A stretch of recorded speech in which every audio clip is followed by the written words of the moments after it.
आप जानते हो जो उद्धार परमेश्वर ने आपको कर दिया, अब आप इसमें कुछ और नहीं मिला सकते। Do you know that the salvation that God has given to you, you cannot add anything to it now?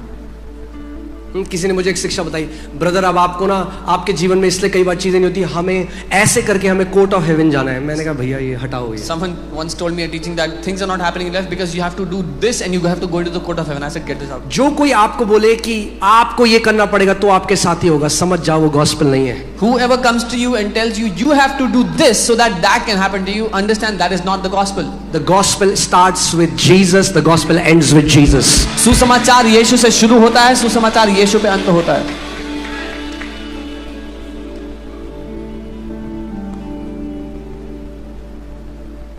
Amen? इसका मतलब ये मत सोचिएगा कि हम लोग प्रार्थना करने वाले लोग नहीं हैं। So don't think that we are not people who pray. अरे जब आपको प्रेम हो जाएगा परमेश्वर तो पूरी रात प्रार्थना करोगे, मगर कुछ मांगने के लिए प्रार्थना नहीं करोगे, उसके साथ समय बिताने के लिए प्रार्थना करोगे, और वो सच्ची प्रार्थना है परमेश्वर। When you fall in love with God, you will pray all night long, but you will not pray to ask for something. You will pray because you love Him and you love spending time with Him. कभी आपने देखा है आप कितने लोगों के बच्चे हैं यहाँ पे? How many of you have children? देखा बहुत सारे क्वेश्चन पूछते हैं, They ask many कहीं आप questions. उनको घुमाने ले जाएं। You take them somewhere. आप सोचिए अदन की वाटिका में जब कोई सोल नहीं बचाना था, Can you imagine in the Garden of जब Eden? कोई बीमार नहीं था, Nobody to be saved, जब nobody कोई to be healed, प्रमोशन नहीं था, no promotion, जब कोई वीजा नहीं लेना no था, visa. तो आदम क्या बातें कर रहा था परमेश्वर के साथ? What did Adam talk to God about? कि यूजुअली हमारी प्रार्थना क्या होती है, प्रभु ये दे दे, वो Our they they, prayers are God give me this, give me that. प्रभु ये तोड़ दे, वो फोड़ दे, ये Break पेस्ट कर this, दे, कॉपी कर दे। destroy that, copy this, cut that. आदम क्या बात कर रहा था परमेश्वर What के was साथ? Adam talking to God about? प्रभु यीशु मसीह उसको रिस्टोर करने के लिए आया। Lord Jesus came जो to restore गार्डन that. में हमने खो दिया था, प्रभु यीशु मसीह वो रिस्टोर करने के लिए आया। Whatever we had lost in the garden, Jesus came to restore that to us.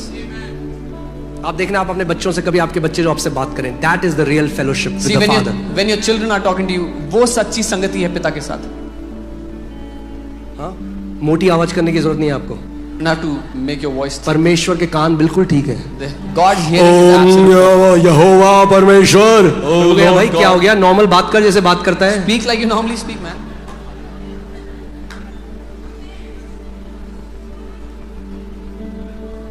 कुछ लोग अच्छा नहीं, अब क्या करूं, सच कड़वा तो होता है थोड़ा। Truth is bitter. आप सोचो आप मेरे घर में हो और मैं नॉर्मल बात कर रहा हूँ। Imagine you're in my house and I'm talking normally. हाँ, मेरी वाइफ कह रही है आप चाय पियो, मैं हाँ चाय My पियो। wife फिर asked होगा, me once. ओ भाई साहब कैसे हो आप भाई साहब? How are you, brother? How are you?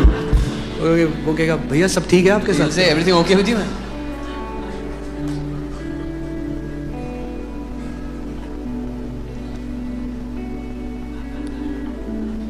परमेश्वर टोन डेफ नहीं है, चाहे आपकी कितनी भी पतली आवाज हो।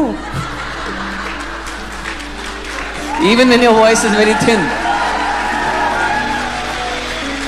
स्वर्गदूत बाहर खड़ा होकर बोला ना बहुत पतली आवाज है ये तो। The angel will not stand and reject you because you have a thin voice. थोड़ा मोटी करके हो। No, no. अरे आपका पिता है, वो कहता है He is your father. तुम्हारे प्रार्थना करने से पहले मैं तुम्हारी सुन लूंगा। He says, I will hear you even before you speak in prayer. आमेन। यीशु मसीह उस रिश्ते को रिस्टोर करने के लिए आया, बताने के लिए आया हमारा वो हमारा पिता है। Jesus came to restore that relationship, to tell you that He is our Father. और वो हमारा एक अच्छा पिता है। And He is our good Father. मैं हमेशा एक बात कहता हूँ, I always say this. अगर दिल्ली में ना कोई सबसे बड़ा मर्डरर भी होगा ना, If the biggest murderer of Delhi, जो रोज खून करता है एक, who kills और उसका दिल someone इतना every कठोर day, है, has a very hard उसका heart. बच्चा अगर गिर जाएगा ना सीढ़ी से और उसके खून आएगा तो उसका दिल, If his child falls from the stairs and starts to bleed, his heart will melt. चाहे कितना भी बड़ा क्रिमिनल हो, No matter how big उसका the दिल criminal is, धड़केगा अपने बच्चे his के। heart will beat for his children. जब एक कठोर व्यक्ति का दिल अपने बच्चे के लिए ऐसा हो सकता है, तो वो परमेश्वर जो प्रेम है उसका दिल आपके लिए कैसा होगा? When a hard-hearted man's heart can beat for his children like that, then the God who is love, how does His heart beat for His children?